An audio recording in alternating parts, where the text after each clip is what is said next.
বিভিন্ন দেশ থেকে মার্কিন পণ্য আমদানির ওপর 10% থেকে 41% পর্যন্ত নতুন পারস্পরিক শুল্ক আরোপের একটি নির্বাহী আদেশে স্বাক্ষর করেছেন ট্রাম্প। 1 আগস্ট থেকে এই শুল্ক কার্যকর হতে যাচ্ছে। এদিকে গাজায় ইসরায়েলি বাহিনীর হামলায় আরও 51 জন নিহত হয়েছেন। একই দিন ইসরায়েলকে অনেকে ঘৃণা করা শুরু করেছে বলে মন্তব্য করেছেন যুক্তরাষ্ট্রের প্রেসিডেন্ট ডোনাল্ড ট্রাম্প। এরই মধ্যে কিয়েভে রাশিয়ার ড্রোন ও ক্ষেপণাস্ত্র হামলায় 15 জন নিহত হয়েছে। জানাবো সেই খবরও। বিশ্বের নানা প্রান্তের এমন নানা রকম সব খবর নিয়ে বিশ্বযুগের এখনকার আয়োজনে স্বাগত জানাচ্ছি চৈতি সরওয়ার। 1 আগস্ট বাণিজ্য চুক্তি স্বাক্ষরের সময়সীমার আগেই ট্রাম্প কয়েক ডজন দেশের উপর শুল্ক আরোপ করেছেন। বৃহস্পতিবার ট্রাম্প বিভিন্ন দেশ থেকে মার্কিন আমদানির ওপর 10% থেকে 41% পর্যন্ত নতুন পারস্পরিক শুল্ক আরোপের একটি নির্বাহী আদেশে স্বাক্ষর করেন। স্বাক্ষরিত আদেশে ভারতের মার্কিনগামী রপ্তানির ওপর 25%, তাইওয়ানের জন্য 20% এবং দক্ষিণ আফ্রিকার জন্য 30% হার অন্তর্ভুক্ত ছিল।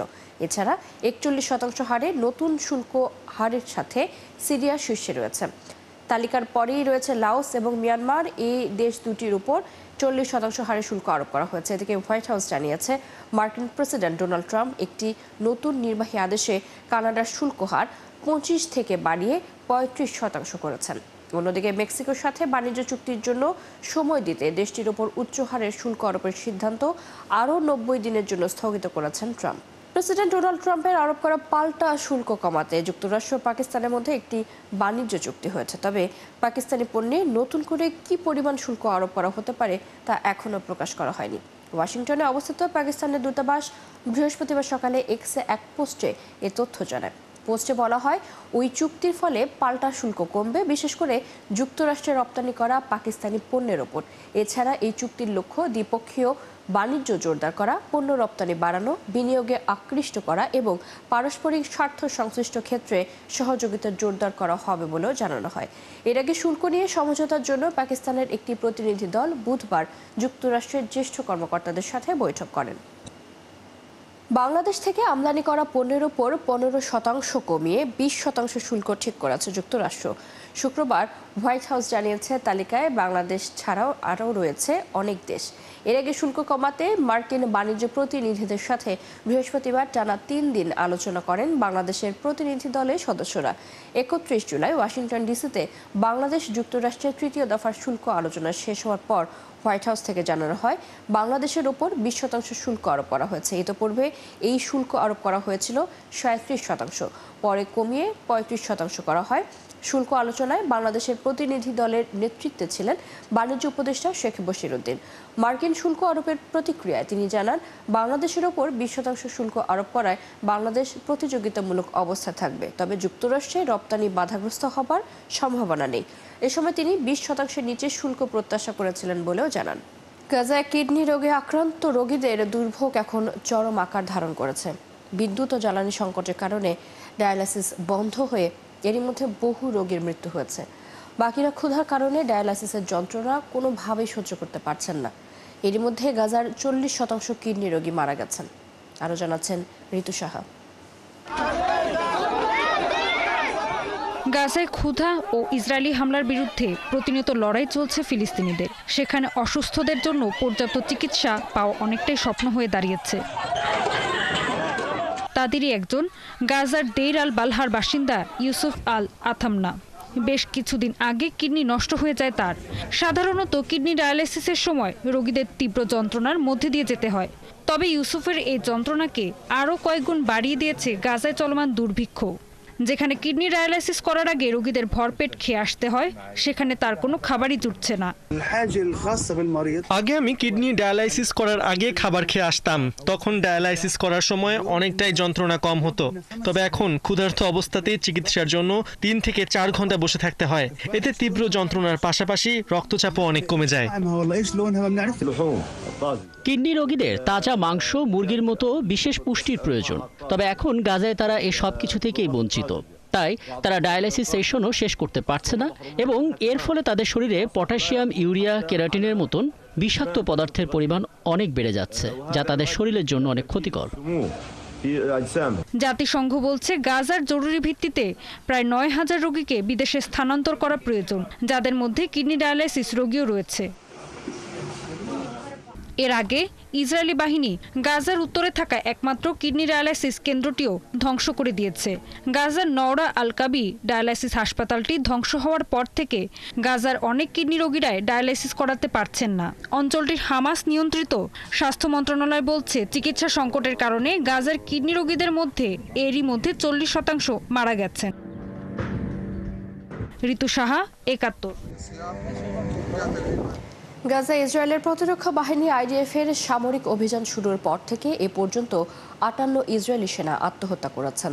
বুধবার ইসরায়েলি দৈনিক হারেটস এক প্রতিবেদনে এ তথ্য জানায়। প্রতিরক্ষা বাহিনীর সূত্রের বরাত দিয়ে হারেটস জানায়, আইডিএফ-এর অভিযান শুরুর পর ২০২৩ সাল শেষ হওয়ার আগেই আত্মহত্যা করেন ১৭ সেনা। পরে ২০২৪ সালে ২৪ জন এবং ২০২৫ সালের জানুয়ারি থেকে এ পর্যন্ত আরও ১৭ জন সেনা আত্মহত্যা করেন।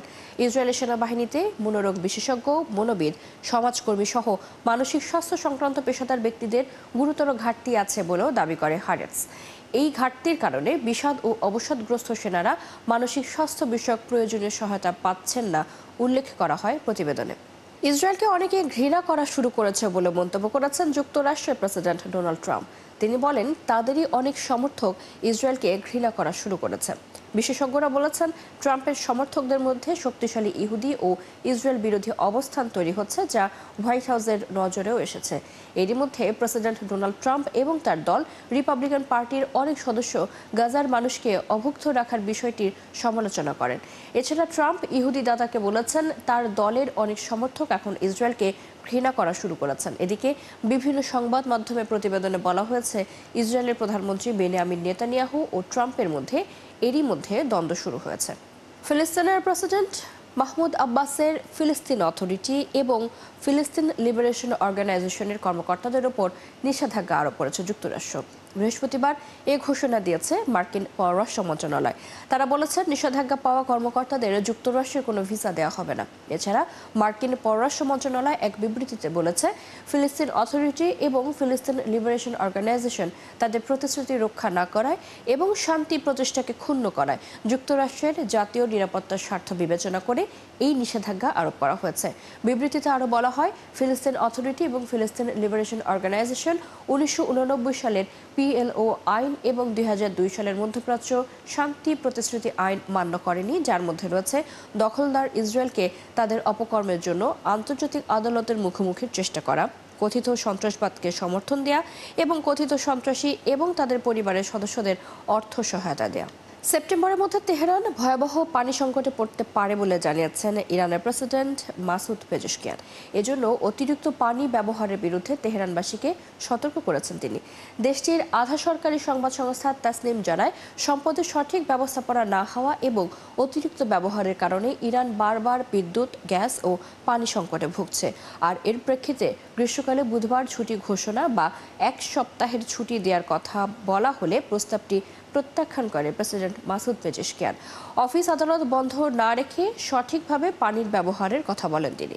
সীমান্তে কয়েকদিনের রক্তক্ষয়ী সংঘর্ষের পর থাইল্যান্ডে আটক হওয়া ২০ জন সেনাকে দেশে ফিরিয়ে আনতে চায় কম্বোডিয়া। যুদ্ধবিরতির কয়েক ঘন্টা পর থাই সেনাদের হাতে আটক হয়েছিলেন কম্বোডিয়ার এই সেনারা। বৃহস্পতিবার দেশটির প্রতিরক্ষা মন্ত্রণালয়ের মুখপাত্র মালি সোচেতা জানান, আটক সেনাদের মুক্তির বিষয়ে থাইল্যান্ডের সাথে আলোচনা চলছে। তবে থাই গণমাধ্যমে প্রতিবেদনে বলা হয়, আটক সেনাদের দেশে ফেরত পাঠানোর আগে থাই সেনাবাহিনী চায় তারা যেন আইনি প্রক্রিয়ার মুখোমুখি হয়। এদিকে থাইল্যান্ডের সেনাবাহিনীর পক্ষ থেকে বলা হয়েছে, আইনগত প্রক্রিয়া শেষ হলেই দ্রুত তাদের ফেরত পাঠানো হবে। তারা আরও জানায়, আটক সেনাদের আন্তর্জাতিক মানবাধিকার আইন ও সামরিক বিধান অনুযায়ী রাখা হয়েছে। ২০২৩ সালে ইমরান খানের পক্ষে হওয়া দেশব্যাপী বিক্ষোভে জড়িত থাকার অভিযোগে পাকিস্তানের জাতীয় পরিষদের বিরোধী দলীয় নেতাসহ শতাধিক ব্যক্তিকে দণ্ডিত করা হয়েছে বলে বৃহস্পতিবার জানিয়েছে তার দল পাকিস্তান তেহরিক-ই-ইনসাফ PTI। ইমরান খানের দল PTI এক বিবৃতিতে জানিয়েছে, ৬ জন জাতীয় সংসদ সদস্য, ১ জন সিনেটর এবং ১ জন প্রাদেশিক সংসদ সদস্যকে ১০ বছর ধরে কারাদণ্ড দেওয়া হয়েছে। এর ইরাকে গেল সপ্তাহেও বেশ কয়েকজনকে একই মামলায় দণ্ডিত করা হয়। বিরোধী দলীয় নেতা ওমর আইয়ুব খানও দণ্ডপ্রাপ্তদের মধ্যে রয়েছেন, তবে তিনি সেই বিক্ষোভে অংশ নেননি। এই বিষয়ে পিটিআই চেয়ারম্যান গোহার আলী খান জানান, তারা এই রায়ের বিরুদ্ধে উচ্চ আদালতে চ্যালেঞ্জ করবেন। এ ধরনের রায় গণতন্ত্র ও পুরো দেশের জন্যই ক্ষতিকর। এই ছিল এখনকার আয়োজনে। বিশ্বের আরও নতুন কিছু খবর ও বিশ্লেষণ নিয়ে দুপুর 1:30টায় আবারও হাজির হবে বিশ্বজোট। চোখ রাখুন একাত্তরের ফেসবুক পেজে, সাবস্ক্রাইব করুন একাত্তরের ইউটিউব চ্যানেল, থাকুন একাত্তরের সাথে।